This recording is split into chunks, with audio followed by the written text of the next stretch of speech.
Voilà, bonjour Elena. Bonjour Pascal.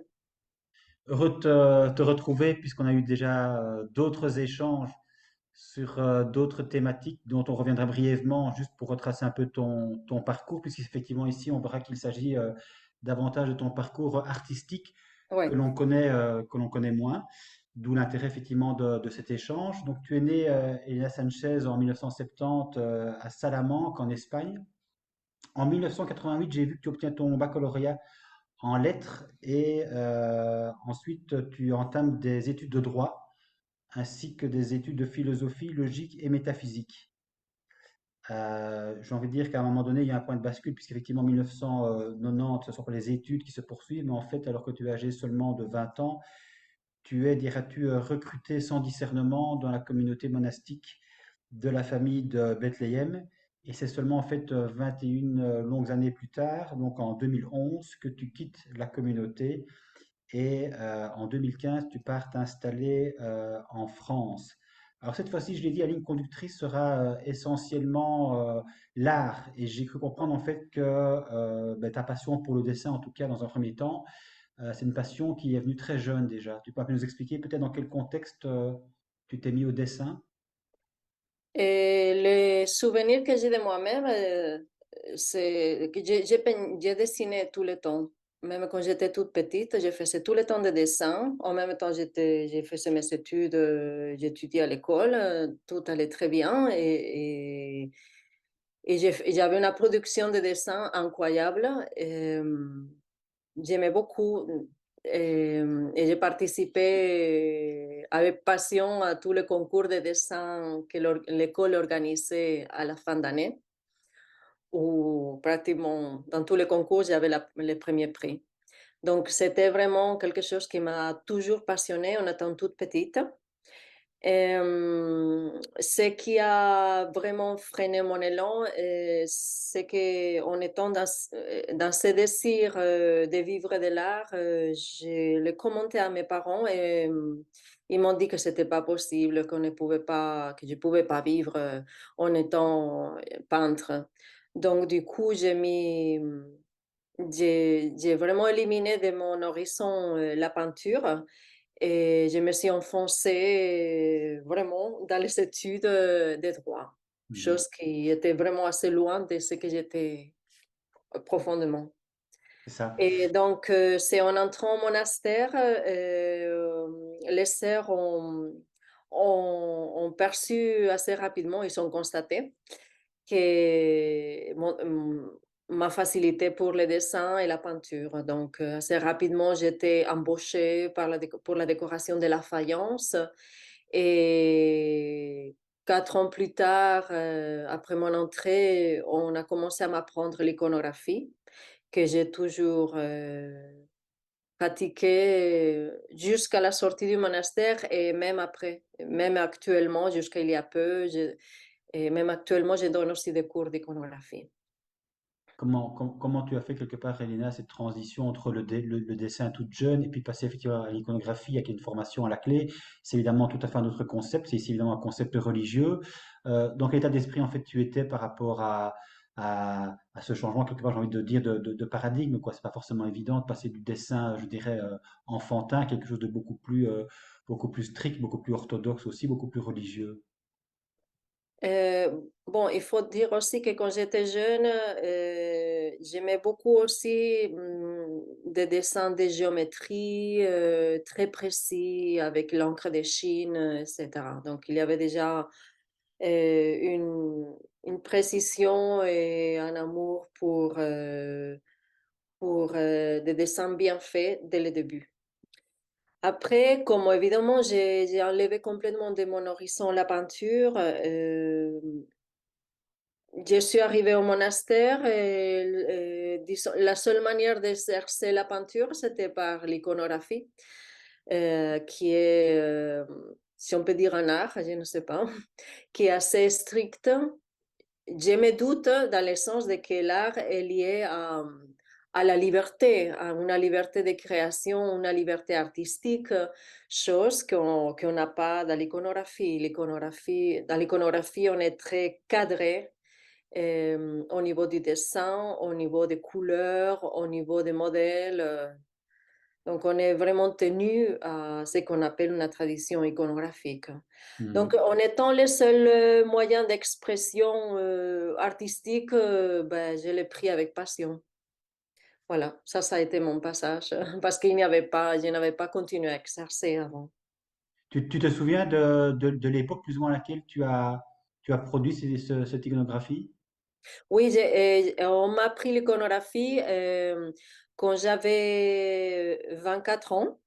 C'était lorsque j'étais envoyée euh, au Canada, au monastère, à la fondation, pas la fondation, l'année après la fondation du monastère au Canada, au Québec.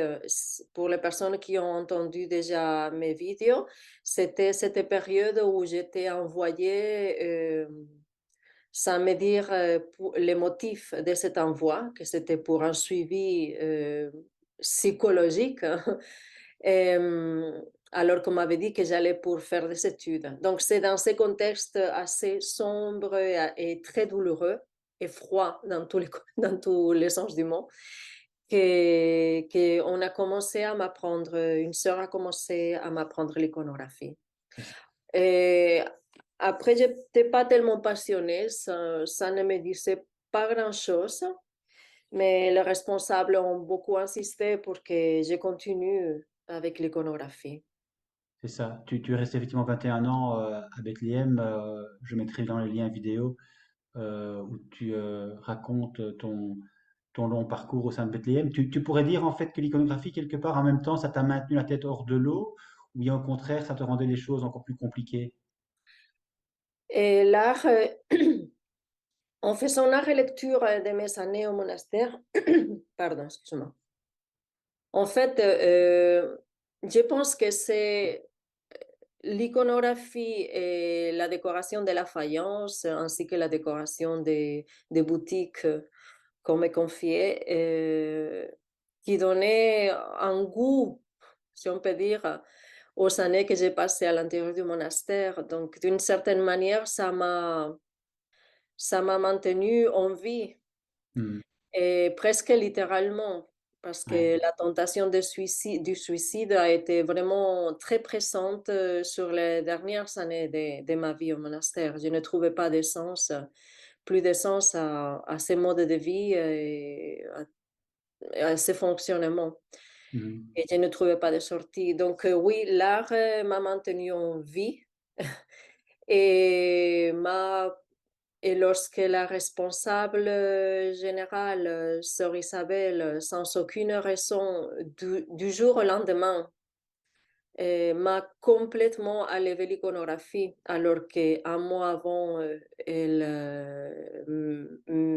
me proposait vraiment d'aller jusqu'au bout de ses talents, de vraiment de ne pas lâcher cela. Euh, donc, du jour au lendemain, il m'a tout enlevé. Ça ne me donnait aucune raison. J'ai pu même pas parler avec elle. Donc, ça a été un choc. Et c'est à partir de là que j'ai ouvert mes yeux en me disant où je suis, qu'est-ce que c'est cet ordre, où on ne respecte pas du tout les personnes, où elles sont maltraitées, jusqu'au point de nier ses talents et de les faire souffrir sans aucun sens. Ouais.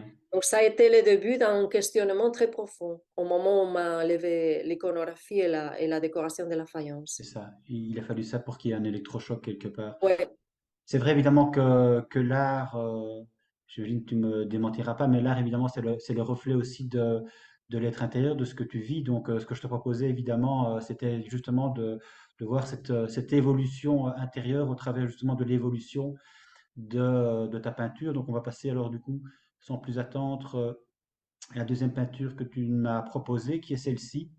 Tu as un souvenir par rapport ouais, à cela? oui. Alors là, j'ai commencé euh, à oser sauter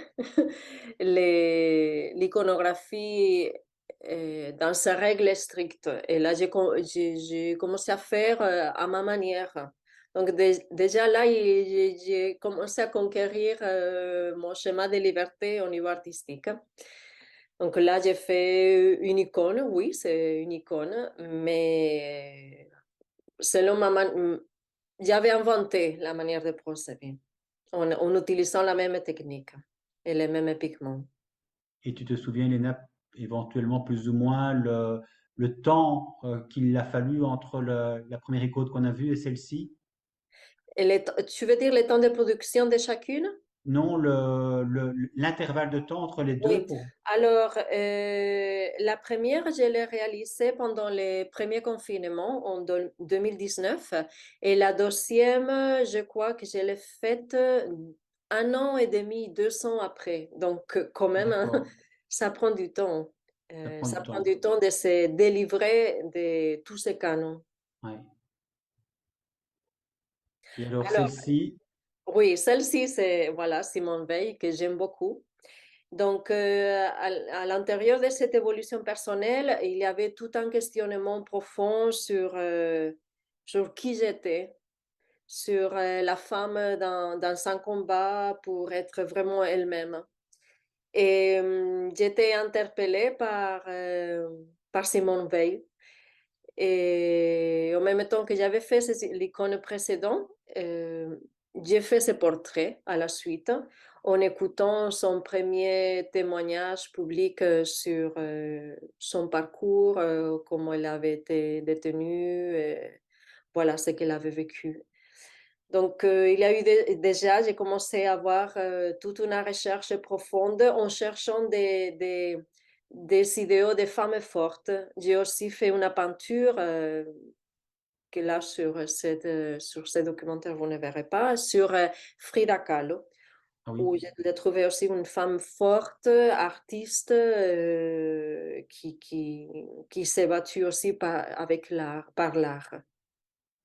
ce ne sont pas forcément des modèles tels qu'on les voit, enfin tels qu'ils sont promus dans les monastères ou les couvents, ça, ce genre de femmes. Ce sont des femmes quand même plutôt libres, progressistes, avant-gardistes, pour l'égalité des sexes, avec parfois effectivement une révolution aussi en termes d'égalité homme-femme, droit à l'avortement, etc. Donc tu sors du cadre là pour le coup. Là, je sors du cadre et d'ailleurs, je vais vous raconter une anecdote. Ça s'est passé il y a à peine un an et demi, où j'ai proposé d'exposer mes peintures, la plupart des icônes de calligraphie, dans un local d'une paroisse. Et le prêtre, il a vu cette peinture que je voulais aussi exposer. Et il m'a envoyé un message en disant que pour des raisons pastorales, et qu'il ne souhaitait pas que j'expose cette peinture de Simone Veil dans sa paroisse. C'est ça. Et c'est quoi la raison pastorale? Je ne sais pas, voilà, Tu ne c'est sais un grand pas? mystère. Qu'est-ce Ah, que c'est cette raison pastorale? Je ne sais pas. bah, tu connais un peu le parcours de Simone Veil, donc Oui, voilà, donc je pense que c'était par rapport à la loi de l'avortement, voilà. hmm, j'imagine. Mais donc effectivement, là on est vraiment dans le côté, je dirais, plus féminin, plus incarné, plus dans Ouais, dans le concret. exactement, oui, tout à fait. Et donc là, on retourne néanmoins avec Voilà, une donc icône. évidemment, je continue, sur cette période, je continue encore à créer des modèles religieux parce que je suis encore là-dedans, je baigne encore là. Donc, pareil, j'ai fait une espèce de fresque avec, à ma manière, avec un modèle copte sur une icône de la Nativité du Christ. Hmm. Mais c'est là que l'on voit, parce que tu le dis comme ça, mais c'est vrai que c'est pour ceux qui sont passés par là, c'est pas du tout évident d'être resté ici en plus 21 ans, c'est quand même extrêmement long en termes de, j'ai envie de dire, pour dire les choses clairement, de conditionnement religieux. Et on sait que c'est une communauté effectivement de dérive sectaire, ce n'est plus un mystère, c'est reconnu par les intéressés eux-mêmes. Mais donc, c'est pas évident de reprendre corps, de reprendre soin de soi, de respecter ses propres désirs et du coup de s'éloigner effectivement de ce qui nous a été inculqué dans un premier temps. Donc on voit du coup qu'il y a peut-être effectivement une sorte de point de tension entre différentes manières encore d'exercer ton art, entre l'art typiquement religieux et l'art, pour le coup, quelque part, typiquement profane. Voilà, donc avec, quand j'ai fait tous ces icônes, euh, je n'étais pas du tout gênée par le fait de représenter finalement une femme voilée, une femme sans sexualité. Mais j'étais tellement habituée à cela que j'ai continué à représenter la mère de Jésus avec son voile, qu'on ne voit pas les cheveux, toute pieuse. Donc, wow, ça prend beaucoup de temps pour s'en sortir Vous de savez tout très bien cela. faire ça, oui. Alors, on passe à la suivante, du coup, ici. Alors, là, je commence, c'est l'année dernière que j'ai fait cette icône avec toute une autre série de sirènes, je les appelle des sirènes. Oui, Et alors, là, j'ai commencé à avoir une naissance. Je ne peux pas dire renaissance parce que je, je ne suis pas née. Donc, c'est maintenant que je commence, que je nais. Donc, une naissance. Et là, mon expérience de me baigner tout au long de toute l'année dans la mer, ça a été vraiment ce contact avec la mer, ça m'a permis de naître. Et donc, avec ces sirènes, j'ai voulu exprimer, finalement, c'est moi que je me représente mhm, avec cette nouvelle étape. Et là, j'ai fait un peu exprès avec cette peinture dont j'ai dessiné une Posidonie, que c'est moi. Et donc, vraiment, là, on voit ses cheveux, on voit sa chevelure, elle n'est plus voilée. Et du coup, j'ai pris la symbolique de l'iconographie concernant la mère du Christ, où on positionne trois étoiles sur elle, sur l'épaule droite qui symbolise sa virginité avant la naissance du Christ, sur sa tête qui symbolise la virginité pendant la naissance du Christ, et sur son épaule gauche sa virginité après la naissance du Christ.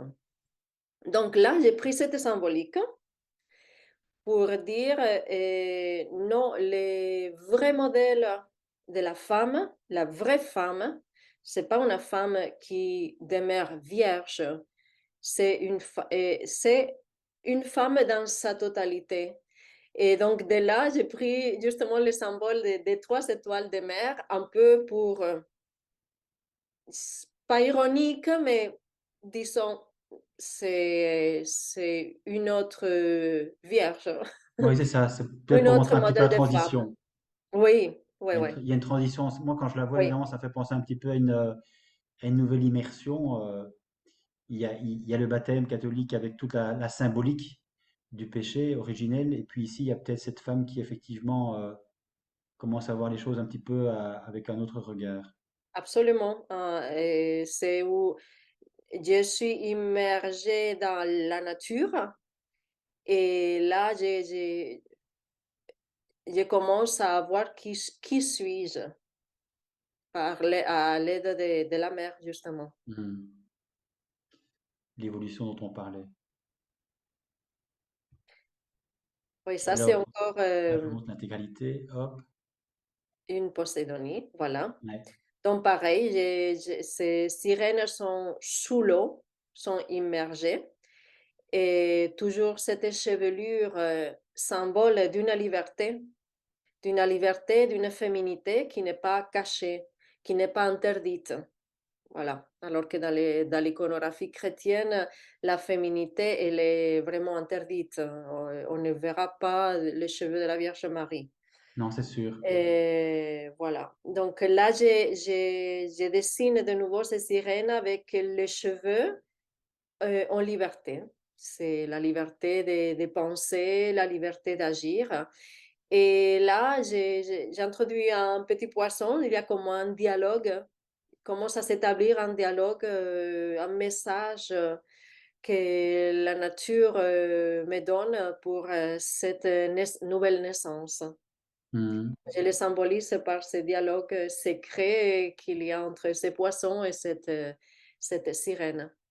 C'est vrai que sur la peinture ici, la chevelure prend énormément de place. Donc, Oui, oui, c'est très important pour la il féminité. manque une partie, oui.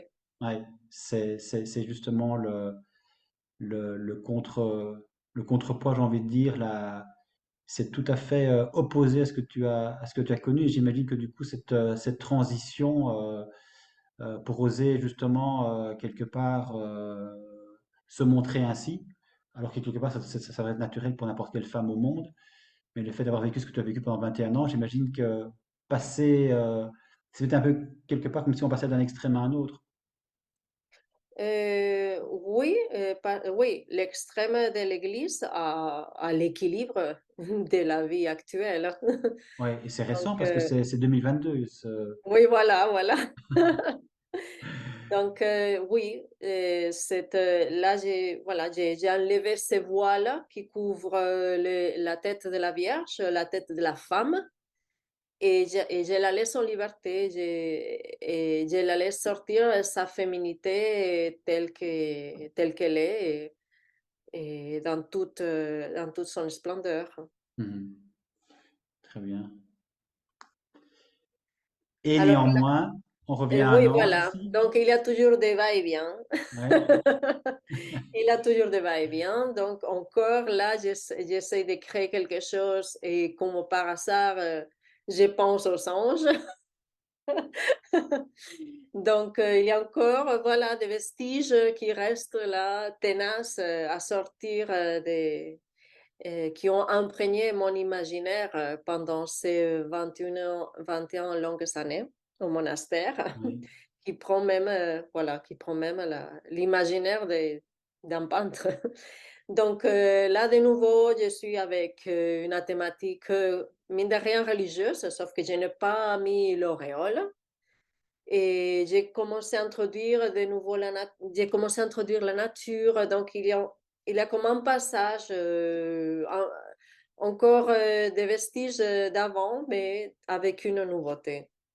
c'est Donc ça. là, je ne sais pas trop ce que j'ai voulu représenter. Je me suis lancée comme ça et oui, oui, l'amour, finalement, c'est l'amour pour la nature, pour la Terre, pour la planète voilà, qui me permet cette reconstruction. Ouais. Mais du coup, Léna, la question qui me vient, c'est, tu parles d'aller-retour, effectivement, entre la féminité, puis je dirais une vision plus orthodoxe de la femme, mais ici, effectivement, du monde religieux, à travers un ange. Tu prends plaisir, en fait, à ce type de peinture. Dans ton esprit, c'est encore une façon de te dire, je n'y crois plus vraiment, mais je vais justement en passer par là pour essayer de me tirer encore davantage de mon passé religieux. Qu'est-ce qui se passe, en fait, dans ton esprit quand tu Non, en je viens pense à... que c'est une habitude. J'ai été tellement habituée, tellement imprégnée par toutes ces images religieuses que ça prend du temps de s'en libérer. Mais déjà, si tu vois cette peinture, normalement, les anges, ce sont des hommes. Là, je représente de nouveau une femme, Hmm, avec la chevelure aussi. Donc, il y a déjà un passage, plaisir, oui, plaisir dans le sens de que c'est une création artistique, c'est une évolution, c'est mon chemin, mon parcours qui toujours avance. Mais oui, c'est moi et c'est pas moi, c'est pas complètement moi. oui, bon, mais ça, tu le sais, tu en prends conscience. C'est une façon Oui, de... Ça fait partie de ton évolution. oui, absolument. Là, on revoit la cheville dans toute sa splendeur. Là, Un petit voilà, mot. oui, oui. Là, vous voyez tu vois les changements entre la précédente et celle-ci. Donc là, là, je commence à me sentir à l'aise avec ce sorte de peinture. Toujours la femme pour le moment, parce que je sais que tout ça va évoluer encore. Toujours la femme parce que c'est ce parcours intérieur que je suis en train de faire pour me trouver moi-même. Et,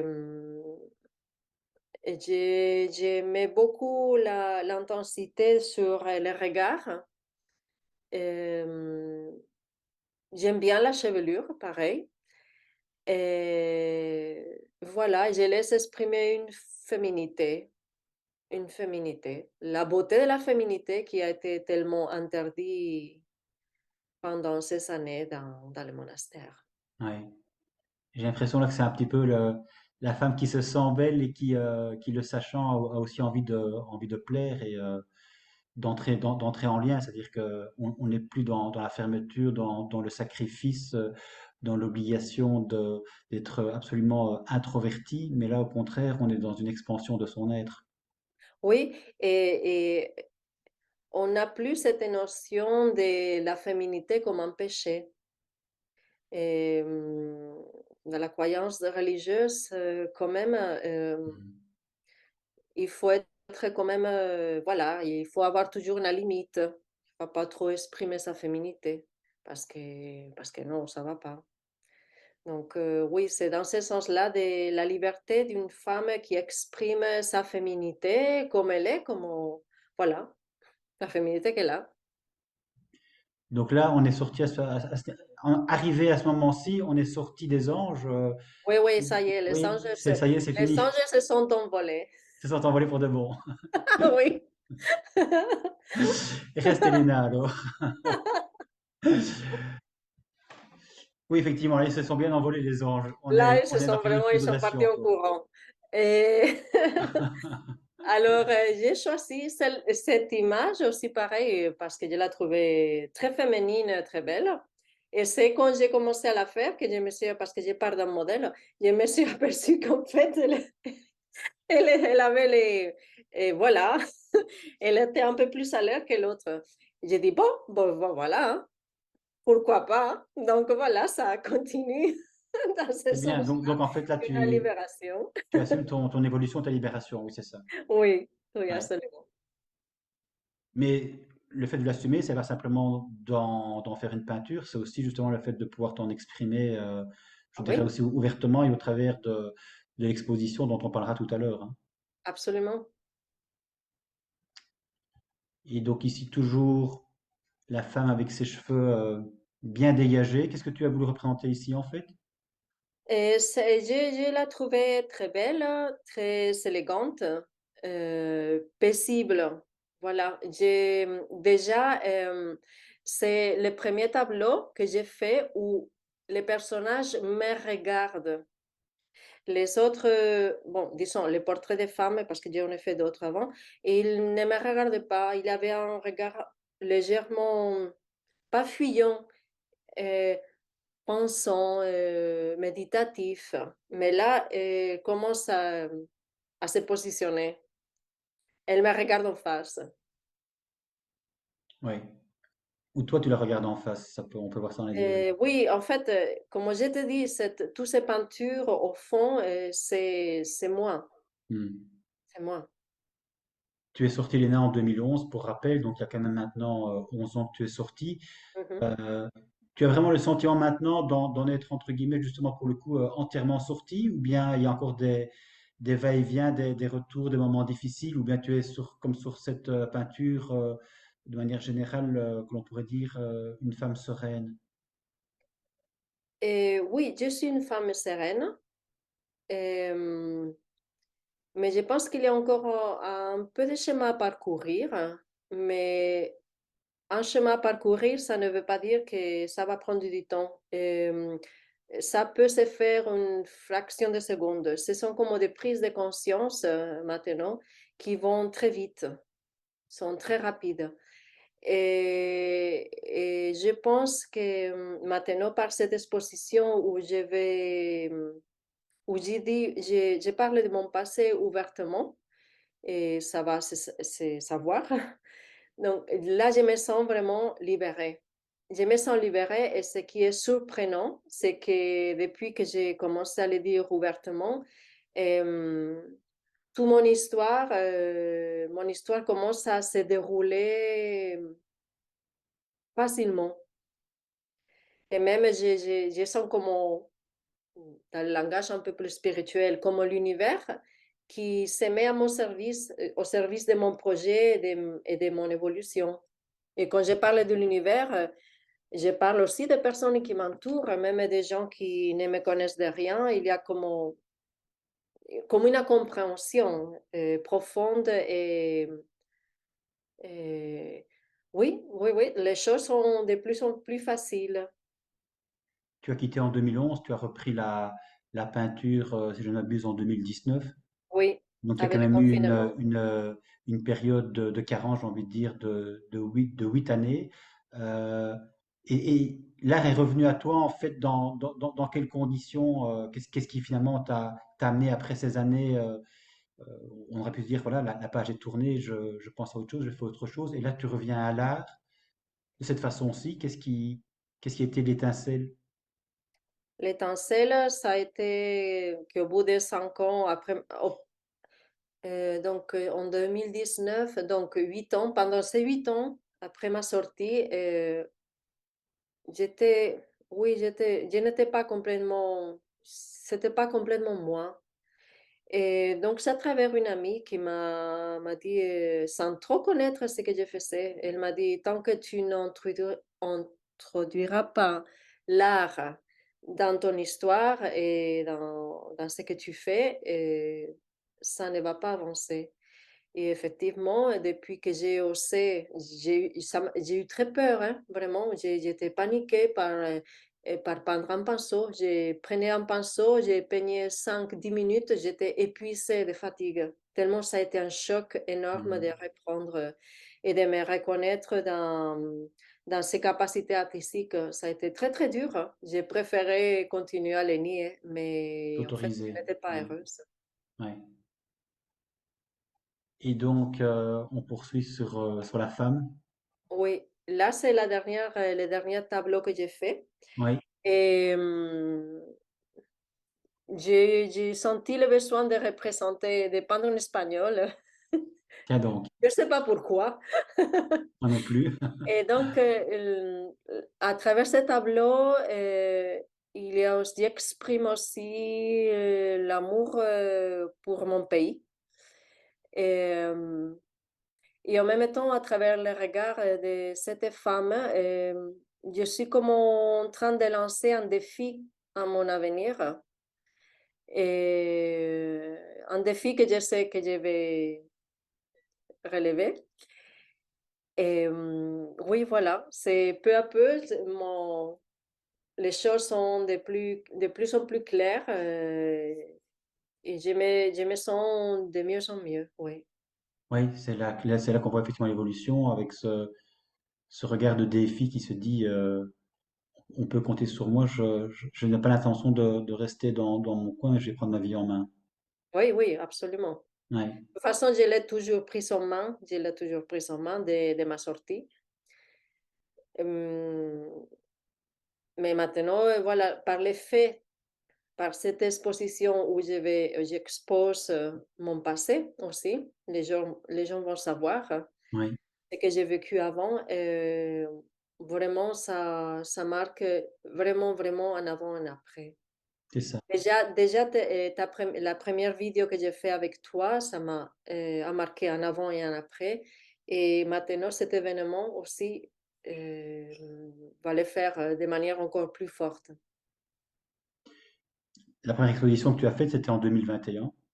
Oui, l'année dernière, Ouais, dans une association à la Seine. Bon, ça a été une expérience. Il n'y a pas eu pas grand monde qui est passé. Mais bon, ça a été une expérience. Je savais que j'ouvrais une brèche là, que je ne savais pas comment j'allais continuer à faire, mais mhm. voilà, ça s'est présenté, cette nouvelle exposition, comme une opportunité que je n'attendais pas. Ben oui, donc parlons-en justement de cette nouvelle opportunité qui se déroulera du 1er décembre 2022 au 31 janvier 2023. Euh, c'est donc une nouvelle exposition. Tu peux nous en dire un mot? Dans quel contexte tu as eu l'occasion justement d'être retenu pour présenter tes différentes peintures? Alors, c'est le café Marinette à Sanary. Un café qui a ouvert il y a un an, dont les propriétaires c'est un jeune couple qui aime bien l'art. Donc, du coup, ils sont déjà exposés cet été les peintures d'une autre peintre de Sanary. Et quand je suis passée les revoir et montrer un de mes tableaux, ils ont beaucoup aimé. Et ils m'ont proposé d'exposer pendant le mois de décembre, janvier. Donc, voilà, ils vont être exposés là pendant 2 mois. Donc, le vernissage aura lieu ce jeudi, 1er décembre, en fin de journée. Et donc, dans le restaurant, il y aura une présentation sur papier de mon histoire où je ne cache pas mon passé dans le monastère de Bethléem, classé comme secte. Mhm. Donc, voilà, les gens vont le savoir ouvertement. Oui, et j'espère aussi que les gens vont se dire il y a effectivement l'aspect religieux, mais que ça n'empêche pas d'un moment donné, sortir peut-être du carcan et quelque part de te connaître avec différentes facettes, pas simplement la religieuse que tu as été aussi, mais la femme que tu es devenue. Mhm. C'est l'évolution du parcours, c'est ton histoire singulière, et je trouvais que c'était effectivement intéressant d'en, d'en dessiner un petit peu justement le contour pour essayer aussi de mieux te saisir, de mieux te comprendre et de savoir aussi finalement d'où tu parles. Parce que dans les premières vidéos, évidemment, tu parles de la télé de manière très critique, mais quand on y met de l'art, justement, qu'on voit aussi l'évolution de ton art, ça permet aussi de donner une autre dimension peut-être à la personne que tu étais et à la personne que tu es devenue. Ce qui permet aussi aux personnes qui nous écouteront, je l'espère, de mieux te comprendre et de mieux entendre aussi tes remises en question peut-être, puisque de fait, pour la première fois ici dans le cadre de ces expositions, tu vas pouvoir parler de ton vécu passé. Et je pense que c'est difficile évidemment quand on parle d'art de faire comme si il y avait une tranche de vie qu'on devait gommer et ne parler que de la phase actuelle. Il y a une phase, il y a forcément une phase transitionnelle qui était lourde et qui fait partie intégrante de ta vie. Donc on ne peut pas évidemment se couper en deux. Absolument. Absolument. D'ailleurs, au début, quand j'ai rédigé ma présentation pour cette exposition, j'avais fait un premier brouillon où je ne parlais pas de mon passé dans le monastère. Je disais simplement que j'avais une parenthèse, où j'avais appris l'iconographie. Et donc, en réfléchissant et en parlant avec des amis, on a vu que non, c'est pas possible. Et que justement, le passé, le vécu des artistes, c'est ce qui donne le sens à leur création. Donc, je pense que ça va, les gens vont saisir autrement mes peintures en connaissant mon histoire. Ah oui, c'est un tout évidemment. Mm. Je ne sais pas, Ina, si tu souhaites rajouter encore un élément important par rapport à ce que tu viens de dire. Et que j'invite ceux qui veulent venir voir l'exposition d'y passer ou de me contacter éventuellement. Donc, tous ces tableaux sont aussi en vente. Et je souhaiterais pouvoir de plus en plus faire de mon art, pouvoir vivre de mon art. On va voir qu'est-ce que l'histoire, l'avenir me garde Ah ben comme, oui, comme secret. Et, et voilà, que je suis très, très heureuse de voir ces nouveaux schémas qui s'ouvrent et qui va avancer de plus en plus. d'accord. Bah, écoute, en tout cas, merci Ina de m'avoir proposé cet échange avec toi dans Merci le Pascal. cadre d'une exposition qui va donc se dérouler à partir du 1er décembre, donc c'est tout bientôt. Et je te souhaite évidemment de mon côté plein succès en espérant effectivement que les personnes viendront et s'intéresseront du coup à la personne que tu es maintenant, mais que tu étais aussi, et qui puissent te questionner effectivement sur ton passé et sur ton présent. Voilà, donc un tout grand merci à toi. Merci beaucoup Pascal. À bientôt et bonne chance. À bientôt Pascal, merci.